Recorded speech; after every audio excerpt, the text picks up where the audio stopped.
Hey, what is up YouTube? It is StrideStamina here today, bringing you another Magic the Gathering deck tech. Today we'll be reviewing my Blue-Black Zombie standard deck. I hope you enjoy, and if you do, let me know with a like rating down below, and comment other decks you think I should try and build. If I have the cards, and I know I can do it, then I will do a deck tech. So, to start us off, we have 4 copies of Diaraph Colossus. Now this guy is an awesome zombie to have in here. Any zombie deck needs this card. It's quite simple. He's like the zombie lord. I mean, enters the battlefield with a +1/+1 counter on it for each zombie in your graveyard. That's great right there. But then it also has, whenever you cast a zombie spell, put a 2/2 black zombie creature token onto the battlefield tapped. And he's only 3 mana. Which means early game, if we have a few zombies on our graveyard and we draw one of him, throw him down for 3 mana, make him like a 5/5, and then if he lives, he lives, and we start swinging in for damage early game for quite a little on him. Next, we have 4 copies of Rotten Heart Ghoul. I'll admit, this guy is not the best zombie in this deck. Towards the end of this video, I will have a recommendations for who you should pick up and about how many copies I think. But once again, this deck is not like a finite way to build zombies. I mean, there's all kinds of different zombie decks. I mean, half these cards are... I didn't even buy most of these cards. I got them off of drafts. So, technically you could call this a budget deck, but... yeah, but back to the deck tech. So, this Rotten Heart Ghoul. He's nice. When it dies, you get a target player discards a card. Most of the time you'll be targeting yourself with this, as you'll learn, because you have a lot of Delirium and Madness, and because of with Diaraph Colossus, more zombies you discard. Earlier you play him, and the more zombies you have in your graveyard when you play him, the stronger he becomes. And I will show you when we get to it, I will explain more on who that guy is, what card that guy is mainly for. Next, we have our 3 Rancid Rats. Good early game card. It's nice to have Death Touch on it. Skulk makes it even better. You can probably turn 2, maybe swing in for a couple chips of damage. I mean, it's not going to be much, but 1 damage on like turn 2 or for a couple turns. I mean, really the only deck that Rancid Rat isn't going to do much against is probably humans. Maybe spirits, but I don't know. There's a lot of stronger spirits now. Next, we have our 2 copies of the new zombie, Gavony Unhallowed. This card is awesome. States that whenever another creature you control dies, put a +1/+1 counter on Gavony Unhallowed. And we have a way to combo with this card so that even like these Rancid Rats become useful. And she is a 4-drop that is a 2/4, 4-drop 2/4. Pretty nice little zombie. Next, we have 2 Hound of Farbogs. Now, this guy...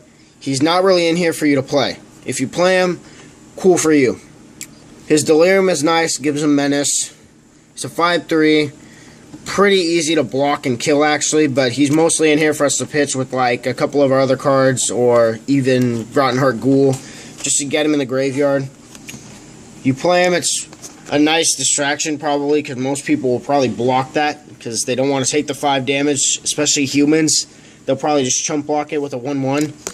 And end up them not taking any damage, but yeah. And plus, considering if you have Menace on this, humans are going to easily kill that because there's so many of them usually. Same with spirits now.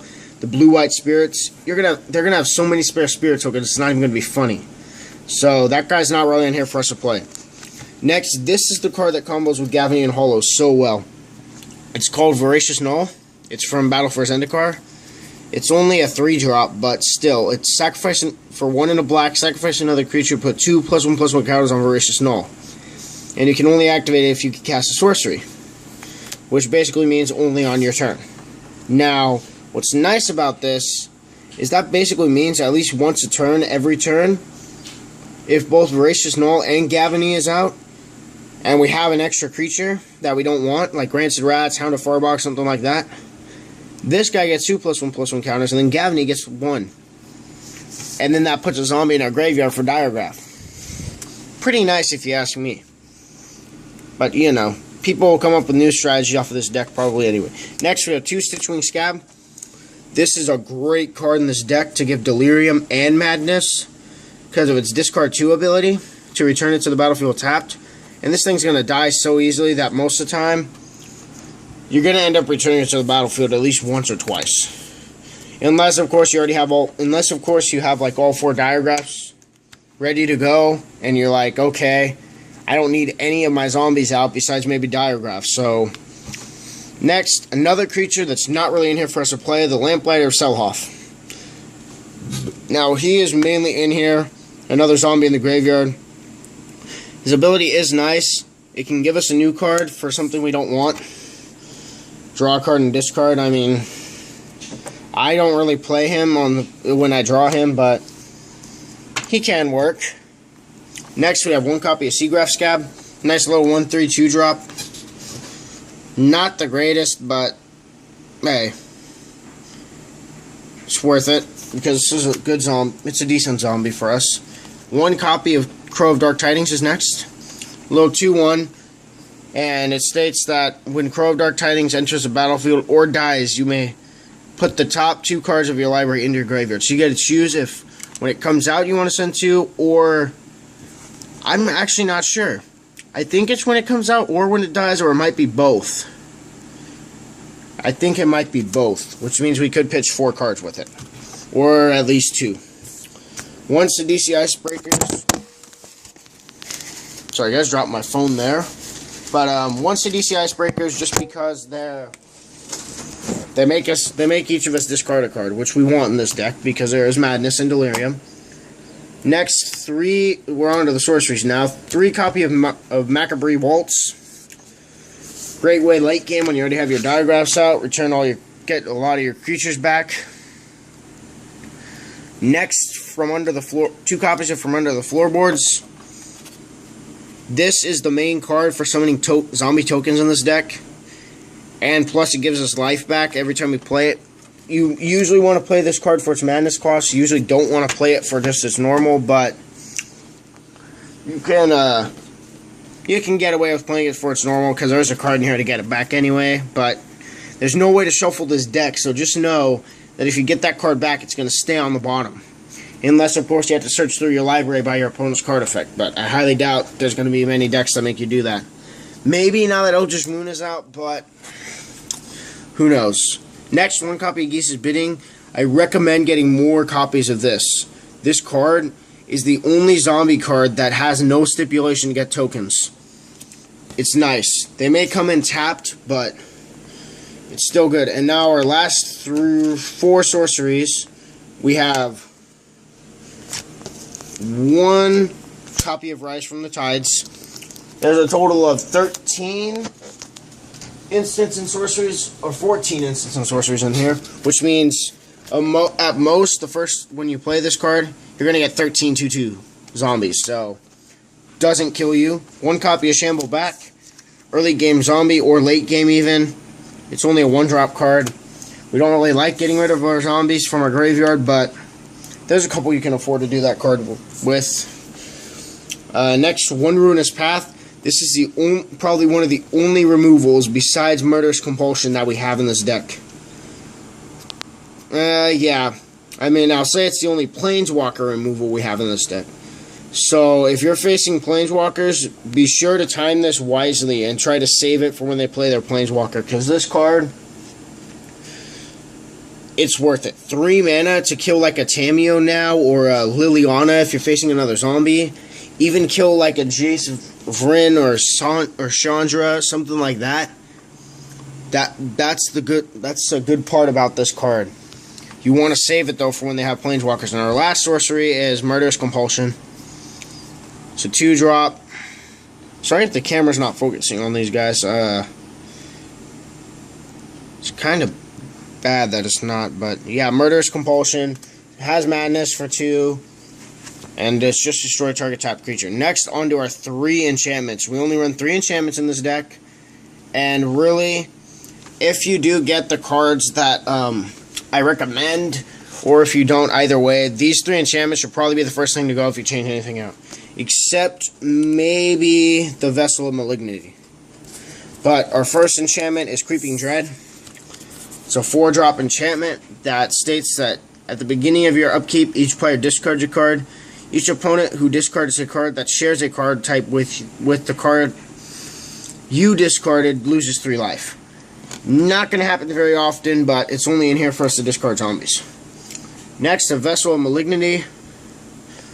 Decent Vessel. I'll say it's one of the few good ones. I mean, makes your opponent exile 2 cards from their hand, which can hurt them or can help them, depending on what kind of deck they have.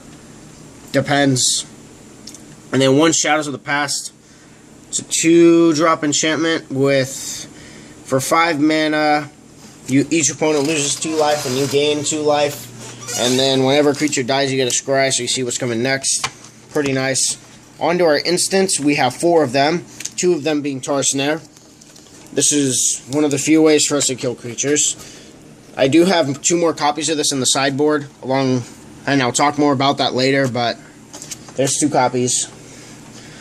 Then we have a copy of Grasp of Darkness and a copy of Corpse Churn. Corpse Churn, hope, send cards, hope to get rid of a couple zombies, maybe return a zombie back if it's Diregraph. Other than that, I don't really see a reason why I'd run it. That would be another card that I recommend getting rid of if you do pick up any of the cards I talk about later. And then last card is Grasp of Darkness. Target creature gets -4/-4 until end of turn. It's decent. Now our 2 artifacts.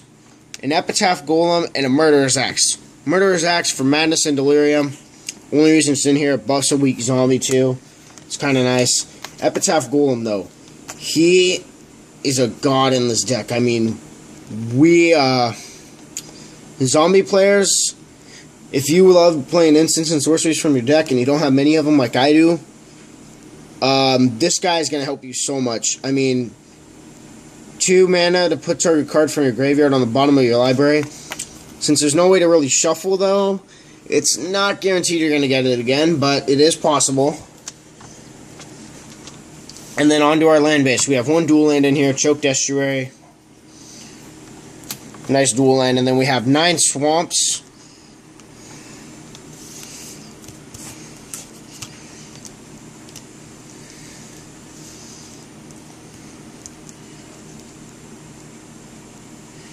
Nine swamps and then 7 islands. And then that'll wrap up the main deck itself. Now to talk a little bit about the sideboard. Like I already stated earlier, I have 2 more copies of Tar Snare in my sideboard. Just in case you're facing that deck that you want more creature removal for. That's why those are in there. I also have 4 copies of Bone Splinters in the sideboard. Now, Bone Splinters, it's a decent removal. I replaced it. I got rid of it to replace it with like Diregraph and a couple other zombies that I needed in the deck. Because I needed more zombie creatures. Before, I changed this deck actually from when I first built it, but before I had like 11 zombies in here, which isn't going to do much for Diregraph. I mean, Diregraph's pretty useless if you only have 11. He'll still get super strong, but it's not going to really help much. And then, so, cards I recommend for you to acquire for this deck. At least 1 copy of Relentless Dead. If not 4 copies. For 4 copies of Relentless Dead, this deck would do so much better. And then I recommend also for you to get at least 1 copy of Cryptbreaker. I'd say at most probably 2. Because Cryptbreaker is not that game-changing card. It's pretty good, but it's not too game-changing. And then last but not least, I'd recommend at least 1 Liliana Last Hope. The Last Hope. She is a great Planeswalker for us. There she is right there. She's coming out tomorrow. And she is, if you look right here, $26 in paper. But, yeah, so Liliana.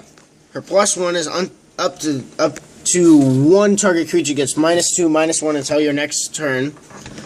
Can be decent to stop a couple human decks maybe. It's kind of like a fog if it's played on the right creature. -2 is put the top 2 cards of your library into your graveyard. Then you may return a creature card from your graveyard to your hand, which we would love, especially if we pitch a Diregraph, or like if you get Relentless Dead, or, well, not really Relentless Dead, but probably Cryptbreaker. Cryptbreaker would be a good card to put this in with. I mean, pitch Crypt Breaker, get it back, play it. And then the main reason we want this Last Hope, her -7. We get an emblem with, at the beginning of your end step, put X 2/2 black zombie creature tokens onto the battlefield, where X is 2 plus the number of zombies you control.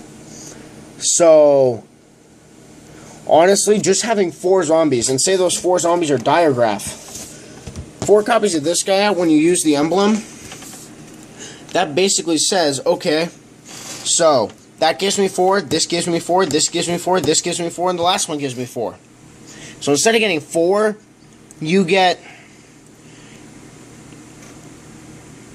20 zombies at basically at each end step. You get 20 zombies, which is crazy. 22 zombies at the end at each of my end steps. That's basically saying, here guys, why don't like with mirrors, why don't I just use infinite mana? This is basically at the end of each of my turns, I build an army. You can kill my army if you want, but I'll just bring it back next turn. So really, that card's gonna break. That's gonna like break your opponent's dreams pretty much of beating you.